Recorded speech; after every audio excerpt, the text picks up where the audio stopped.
मैं आपके सामने मिस्टर मनीष शुक्ला फिजिक्स के लेक्चर आपके साथ लेकर आया हूं, जिसमें मैं कवर करूंगा फिजिक्स फर्स्ट पेपर और फिजिक्स सेकंड पेपर, जिसमें आप अभी जानते हैं एनसीईआरटी जो यूपी बोर्ड के स्टूडेंट्स हैं तो वो जानते हैं कि अभी उनके यहाँ सिर्फ एक ही पेपर में फिजिक्स फर्स्ट पेपर, पहले होता था कि फिजिक्स फर्स्ट पेपर और सेकंड पेपर दो पेपर होते थे, जिसमें 35-35 नंबर का पूछा जाता था और टोटल 70 नंबर कवर किए जाते थे। लेकिन पिछले साल 2-3 सालों से एक ही पेपर आपका आता है फिजिक्स का, जिसमें आपसे 70 नंबर का टोटल पूछ लिया जाता है।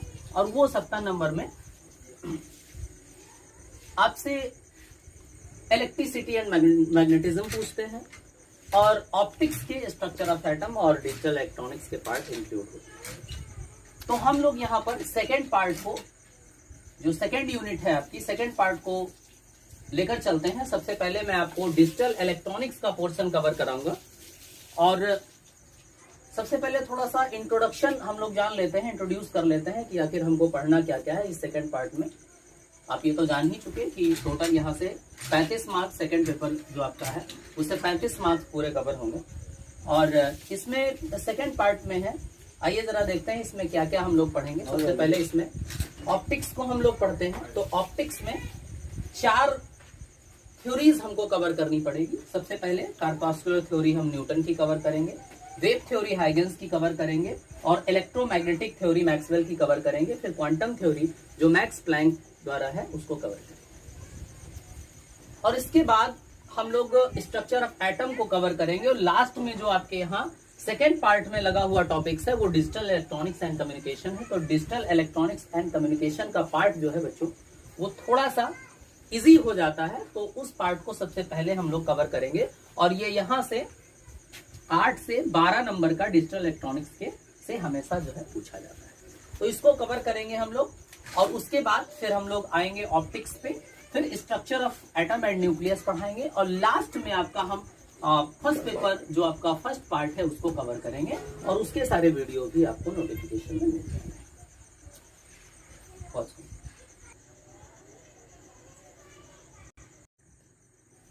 तो बच्चों हम लोग देखते हैं डिजिटल इलेक्ट्रॉनिक्स में इसका इंट्रोडक्शन और फिर हम लोग आगे की बात करेंगे। तो इसके इंट्रोडक्शन में बच्चों आप जानते हैं, जैसे कि नाम से पता चल रहा होगा, इलेक्ट्रॉनिक्स, डिजिटल इलेक्ट्रॉनिक्स। हमारे घरों में जनरली यूज होने वाले बहुत सारे इंस्ट्रूमेंट, जैसे आप मोबाइल चार्जर का यूज करते हैं, जैसे आप टीवी सेट का यूज करते हैं, जैसे आप रेडियो सेट का यूज करते हैं, आप डिजिटल वॉच का यूज करते हैं, एम्पलीफायर घर पे आपके यहाँ, और बहुत सारे टेप रिकॉर्डर वगैरह। इसके साथ साथ आजकल आप देखते हैं कि एलईडी, ये सब डिजिटल इलेक्ट्रॉनिक्स के द्वारा ही संभव हो सका है। और आप जानते हैं कि सबसे पहले जब हम लोग देखते थे घरों में बहुत बड़े बड़े से टीवी आते थे और उसमें सीआरटी वगैरह का यूज किया जाता था, डायोड ट्रायोड वाल्व का यूज किया जाता था, और इतना ज्यादा डिजिटल इलेक्ट्रॉनिक्स पर हम लोग निर्भर नहीं थे। और आप आजकल देखते हैं लाइट को यूज करते हैं, जैसे यहाँ लाइट जल रही है, एलईडी इसमें यूज किया गया है। एलईडी सबसे बेसिक यूज और बेसिक प्रिंसिपल तो इसका हम लोग को इलेक्ट्रॉनिक्स का एलईडी में देखने को मिलता है। और एलईडी आप जानते हो कि जो जब से डिजिटल इलेक्ट्रॉनिक्स का जमाना आया है तब से सबसे पहली बात तो ये जो इलेक्ट्रॉनिक्स सर्किट्स होते हैं, इलेक्ट्रॉनिक उपकरण होते हैं, घरों में हम यूज करते हैं, उसमें सबसे पहली बात तो बिजली की खपत कम होती है, हम लोग ऊर्जा को बचा पाते हैं। और इसके साथ साथ ये इंस्ट्रूमेंट जो है वो ज्यादा लंबे समय तक चलते हैं। जो पुराने इंस्ट्रूमेंट थे जैसे डायोड वाल्व ट्रायोड वाल्व का यूज करते थे तो वो बहुत ज्यादा समय तक चलते नहीं थे, वो जल्दी खराब हो जाते थे। लेकिन ये जो आजकल इलेक्ट्रॉनिक्स, डिजिटल इलेक्ट्रॉनिक्स के जो सिस्टम्स आ रहे हैं, सारे उपकरण आ रहे हैं, ये बहुत दिन तक टिकाऊ होते हैं, सस्ते भी होते हैं, ऊर्जा की कम खपत होती है। तो जैसे जैसे विज्ञान आगे बढ़ता जा रहा है वैसे वैसे हम लोगों के लिए नई नई चीजें खोज कर ला रहा है। तो उसी में आप एक ऐड कर दीजिए डिजिटल इलेक्ट्रॉनिक्स का पोर्शन हम लोग पढ़ेंगे यहाँ से।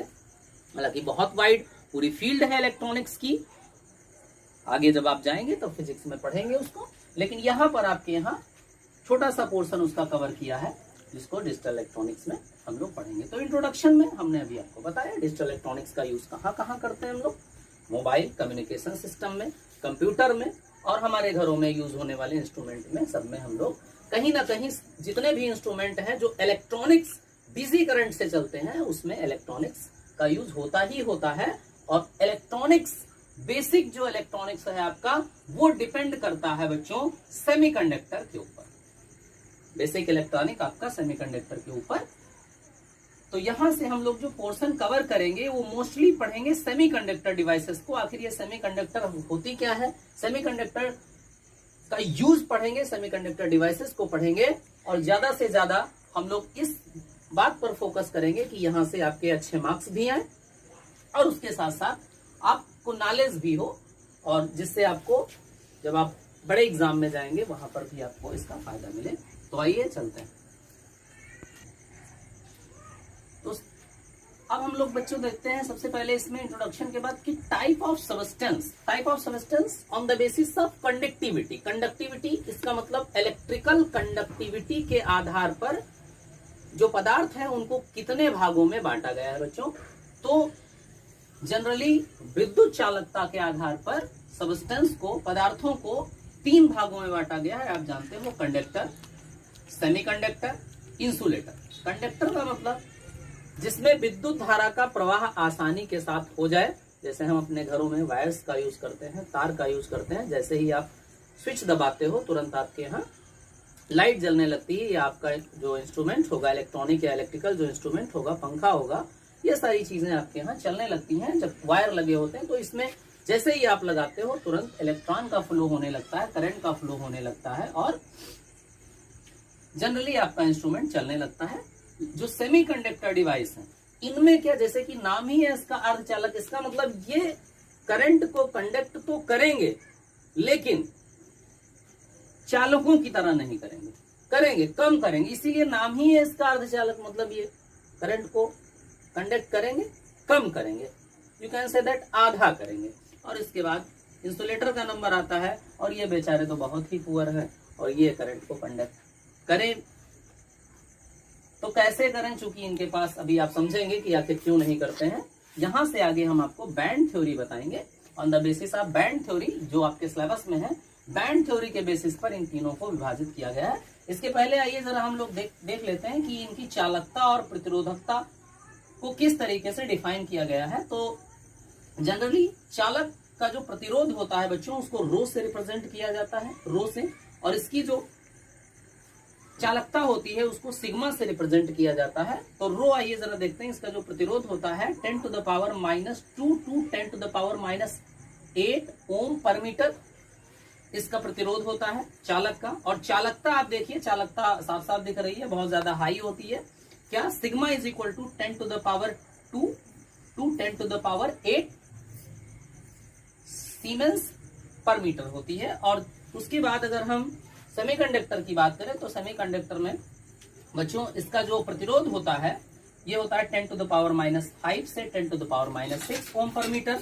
और जो कंडक्टिविटी इसकी होती है वो होती है 10 to the power 5 से 10 to the power 6 सीमेंस पर मीटर।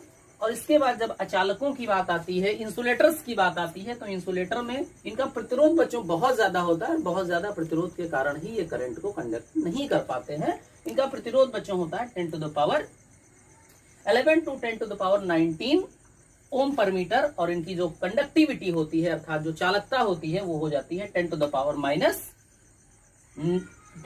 -11 से, ये थोड़ा सा मिस्टेक हो गया, 10 to the power -11 से 10 to the power -19 सीमेंस पर मीटर होती है।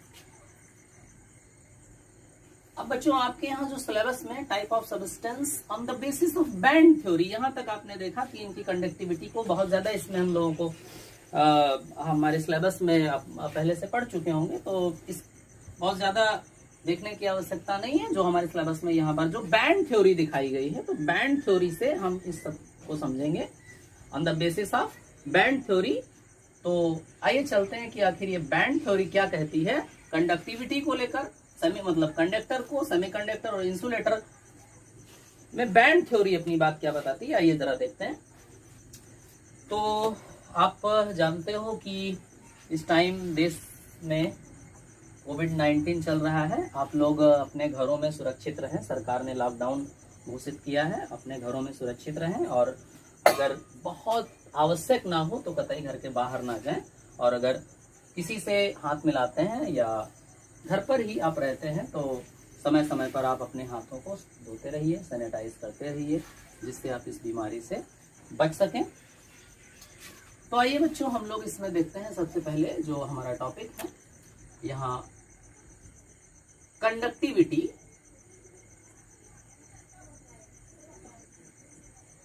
Conductivity of substance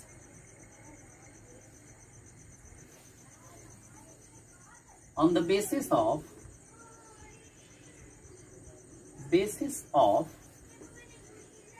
band theory. तो बच्चों conductivity of substance on the basis of band theory के आधार पर हम लोग देखेंगे। तो जितने भी सब्सटेंस होते हैं बच्चों, उसमें दो टाइप के बैंड पाए जाते हैं। एक होता है कंडक्शन बैंड और एक होता है वैलेंस बैंड। तो कंडक्शन बैंड, जिसको आप हिंदी में बोल सकते हो चालन बैंड, और वैलेंस बैंड संयोजी बैंड, जिसको आप हिंदी में बोल सकते हो, और कंडक्शन बैंड मतलब चालन बैंड। तो आइए, मैंने बताया ना आपसे कि दो प्रकार के बैंड। नंबर एक आपका हो जाता है बैलेंस बैंड,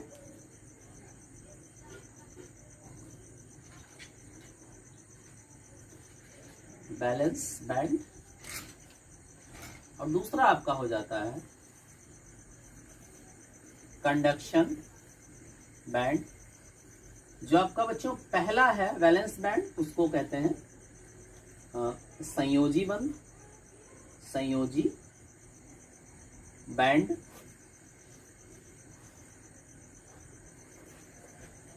और जो आपका दूसरा है इसको बोलते हैं बच्चों चालन बैंड।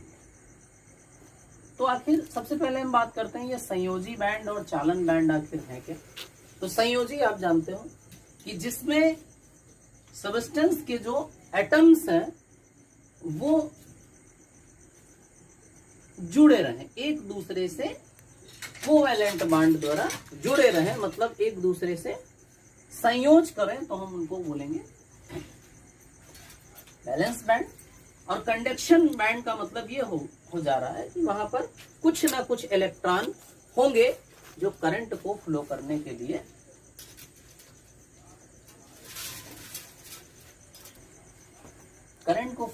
के अलाउ करेंगे। तो करंट को फ्लो करने के अलाउ करेंगे अगर, तो वो चालन बैंड में होंगे, और फिर ये बैलेंस बैंड। तो आखिर ये जो सबस्टेंस आपके सबसे पहले, जैसे आपने कहा कि जो कंडक्टर्स हैं, सेमीकंडक्टर हैं और इंसुलेटर हैं, तो कंडक्टर, सेमीकंडक्टर और इंसुलेटर को किस तरीके से ये डिफाइन करता है, आइए जरा देखते हैं। तो बच्चों इसमें अब हम देखते हैं कि जो आपके सब्सटेंस में दो टाइप के बैंड पाए जाते हैं। नंबर एक आपका हो गया कंडक्शन बैंड, जैसा कि हम लोगों ने पहले देखा, और दूसरा आपका बैलेंस बैंड हो जाएगा। तो जो बैलेंस बैंड होता है वो नीचे होता है, और कंडक्शन बैंड जो होता है ऊपर होता है। जनरली सब्सटेंस में बैलेंस बैंड में भी कुछ इलेक्ट्रॉन होते हैं और कुछ इलेक्ट्रॉन कंडक्शन बैंड में भी होते हैं, लेकिन ज्यादातर इलेक्ट्रॉन जो है वो बैलेंस बैंड में होते हैं। तो सबसे पहले इस थ्योरी के बेसिस पर, बैंड थ्योरी के बेसिस पर, हम लोग इंसुलेटर मटेरियल जो होते हैं उनको देखते हैं कि अचालक इंसुलेटर मटेरियल को देखते हैं कि किस तरीके से बैंड थ्योरी डिफाइन करती है। तो बैंड थ्योरी ये कहती है बच्चों कि इंसुलेटर में दो टाइप के बैंड होते हैं, एक वैलेंस बैंड होता है और दूसरा कंडक्शन बैंड होता है। जो वैलेंस बैंड होता है उसमें ज्यादातर इलेक्ट्रॉन, वैलेंस बैंड में ज्यादातर इलेक्ट्रॉन भरे हुए होते हैं, और जो कंडक्शन बैंड इसका होता है वो खाली होता है। कंडक्शन बैंड बच्चों खाली क्यों होता है? क्योंकि वैलेंस बैंड और कंडक्शन बैंड के बीच जो एनर्जी गैप आप देख रहे होंगे कि इनका जो एनर्जी गैप होता है, इजी एनर्जी गैप जो होता है, ये 3 इलेक्ट्रॉन वोल्ट होता है। इसका मतलब ये हुआ जैसे ही आप इसको एनर्जी देते हो, इंसुलेटर्स को आप एनर्जी देते हो, तो आप चाहे जितनी एनर्जी दे दो, ये बैंड गैप इतना ज्यादा है, जब आप इससे ज्यादा एनर्जी दोगे तभी इलेक्ट्रॉन वैलेंस बैंड से जंप करके कंडक्शन बैंड में जाएंगे, और तब भी ये इलेक्ट्रॉन ये फ्लो करेगी इलेक्ट्रॉन को, और जब इलेक्ट्रॉन को फ्लो करेगी तब फ्लो ऑफ इलेक्ट्रिसिटी होगा। तो इंसुलेटर जो होते हैं वो इसलिए नहीं फ्लो करते हैं इलेक्ट्रिसिटी को, क्योंकि उनके बीच जो बैलेंस बैंड और कंडक्शन बैंड का जो गैप होता है वो बहुत ज्यादा होता है, ये बड़ा होता है 3 इलेक्ट्रॉन वोल्ट से, इसलिए ये कंडक्ट नहीं करते हैं करंट। अब बच्चों हम लोग बात करेंगे सेमीकंडक्टर की। सेमीकंडक्टर डिवाइसेस क्या होती हैं। तो सेमीकंडक्टर में आप जानते हो तत्वों में, अभी हमने आपको बताया कि वैलेंस बैंड, जितने भी तत्व है उसमें वैलेंस बैंड और कंडक्शन बैंड होते हैं। तो जो सेमीकंडक्टर है उसमें वैलेंस बैंड और कंडक्शन बैंड के बीच का जो बैंड गैप होता है वो थोड़ा सा कम होता है। सबसे ज्यादा इंसुलेटर में होता है। अभी आपने देखा तो इंसुलेटर में इस बैंड गैप की वजह से इलेक्ट्रॉन वैलेंस बैंड से जंप करके कंडक्शन बैंड में नहीं जा पाते हैं, लेकिन यहाँ पर जो एनर्जी गैप है वो थोड़ा सा कम होता है। तो इस थोड़े से कम एनर्जी गैप की वजह से आप देख भी रहे हैं कि यहाँ पर एनर्जी गैप 3 इलेक्ट्रॉन वोल्ट से कम होगा। इस कम एनर्जी गैप की वजह से जब भी आप एनर्जी इसको दोगे, वैलेंस बैंड में एनर्जी पाकर इलेक्ट्रॉन जंप करके कंडक्शन बैंड में जाएगा, और जब भी इलेक्ट्रॉन कंडक्शन बैंड में जाएगा तब वो करंट को फ्लो करेगा, लेकिन कम करेगा, इसीलिए इसको सेमीकंडक्टर बोलते हैं। और लास्ट में, सबसे लास्ट में जो आपका आता है कंडक्टर देखिए बच्चों, यहाँ पर वैलेंस बैंड और कंडक्शन बैंड के बीच बैंड गैप बिल्कुल है ही नहीं, यहाँ पर एक दूसरे के ऊपर ओवरलैप कर गए हैं। मतलब जो वैलेंस बैंड के इलेक्ट्रॉन है वो कंडक्शन बैंड में आसानी के साथ बिना एनर्जी दिए जा सकते हैं। इसका मतलब यहाँ पर इलेक्ट्रॉन बहुत ज्यादा फ्री होते हैं, और अप्रोक्सीमेटली एनर्जी गैप जो होता है वो 0 के अप्रोक्स होता है, अप्रोक्सीमेटली लगभग 0 के बराबर हो जाता है। इसलिए यहाँ पर ओवरलैपिंग हो जाती है और कंडक्शन बैंड और बैलेंस बैंड लगभग एक ही पर आ जाते हैं। बैलेंस बैंड के इलेक्ट्रॉन आसानी से कंडक्शन बैंड में चले जाते हैं, जिसके कारण करंट का फ्लो आसानी के साथ होने लगता है। तो अभी तक आपने बच्चों देखा कि on the basis of band theory, insulator, semiconductor और कंडक्टर, एक बार फिर से हम रिवाइज कर दे रहे हैं कि जो कंडक्टर होते हैं उनमें बहुत ज्यादा करंट फ्लो करती है, क्योंकि उसमें वैलेंस बैंड और कंडक्शन बैंड में ओवरलैपिंग हो जाती है, एनर्जी गैप जो होता है वो 0 हो जाता है। और यहाँ पर सेमीकंडक्टर के केस में हम आते हैं तो ये एनर्जी गैप जो है 3 इलेक्ट्रॉन वोल्ट से कम होता है। तो 3 इलेक्ट्रॉन वोल्ट से कम होता है, इलेक्ट्रॉन आसानी से जंप करके वैलेंस बैंड से कंडक्शन बैंड में जा सकते हैं, और एनर्जी करंट फ्लो होती है, हल्की करंट फ्लो होती है। और जब हम बात करेंगे इंसुलेटर की, वहां पर बैंड गैप बहुत ज्यादा होता है, और बैंड गैप जब ज्यादा होता है तो इलेक्ट्रॉन आसानी से फ्लो करके वैलेंस बैंड से कंडक्शन बैंड में नहीं जा पाते हैं, और करंट का फ्लो नहीं होता है। तो इसके बाद बच्चों अब हम लोग देखेंगे, यहाँ पर हमारे सिलेबस के अकॉर्डिंग जो मेन हमारा उद्देश्य है इसमें सेमीकंडक्टर पढ़ना, और सेमीकंडक्टर को हम लोग अब पढ़ते हैं। तो बच्चों हम सेमीकंडक्टर डिवाइसेस को देखेंगे। सेमीकंडक्टर डिवाइसेस मोस्टली 2 टाइप के होते हैं। एक आपका हो जाता है इंट्रिंसिक सेमीकंडक्टर, और दूसरा आपका हो जाता है एक्सट्रिंसिक सेमीकंडक्टर। तो इंट्रिंसिक सेमीकंडक्टर जो है, इंट्रिंसिक सेमीकंडक्टर जो आपके होते हैं उनको हिंदी में बेटा नैज अर्धचालक बोलते हैं, और एक्सट्रिंसिक सेमीकंडक्टर को अपद्रवी अर्धचालक बोला जाता है। जनरली जो नैज अर्धचालक होते हैं बच्चों, नैज अर्धचालक जनरल सब्सटेंस होते हैं, लाइक सिलिकॉन और जर्मेनियम। सिलिकॉन और जर्मेनियम का मतलब इसकी अंतिम कक्षा में जो होंगे वो 4 इलेक्ट्रॉन होते हैं। अगर किसी भी सब्सटेंस की अंतिम कक्षा में 4 इलेक्ट्रॉन होते हैं, जैसे ये देखिए सबसे पहली कक्षा में आप जानते हैं 2 इलेक्ट्रॉन, और उसके बाद अगर 4 इलेक्ट्रॉन यहाँ पर हुए तो ये सेमीकंडक्टर डिवाइसेस की तरीके से, सेमीकंडक्टर की तरीके से यूज किया जाएगा। आपका एक क्वेश्चन हो सकता है बच्चों कि आखिर कार्बन को सेमीकंडक्टर के रूप में क्यों नहीं यूज किया जाता है, जबकि कार्बन भी अंतिम कक्षा में 4 इलेक्ट्रॉन रखता है, सिलिकॉन और जर्मेनियम की फैमिली का ही तत्व है। तो आप कमेंट करके जरूर बताइए, क्वेश्चन मैं आपके लिए छोड़े दे रहा हूँ, और मैं इसका आंसर अगले नेक्स्ट वीडियो में बताऊंगा। आइए चलते हैं, उसके आगे हम लोग जनरल जो सब्सटेंस है लाइक सिलिकॉन और जर्मेनियम, इनको सेमीकंडक्टर के रूप में यूज किया जाता है, चूंकि इनकी अंतिम कक्षा में 4 इलेक्ट्रॉन होते हैं। उसके बाद जब हम सेकेंड टाइप पे आते हैं बच्चों, तो एक्सट्रिंसिक सेमीकंडक्टर पढ़ते हैं। और एक्सट्रिंसिक सेमीकंडक्टर जो आपके यहाँ है वो 2 टाइप के होते हैं, एक एन टाइप और पी टाइप। तो अब हमको कवर करना है सबसे पहले आखिर ये इंट्रिंसिक सेमीकंडक्टर है क्या, इंट्रिंसिक सेमीकंडक्टर का यूज क्या है, और उसके बाद हम लोग एक्सट्रिंसिक सेमीकंडक्टर को पढ़ेंगे। तो आज के बस लेक्चर में बस इतना ही, और इसके आगे नेक्स्ट लेक्चर में हम लोग पढ़ेंगे इंट्रिंसिक।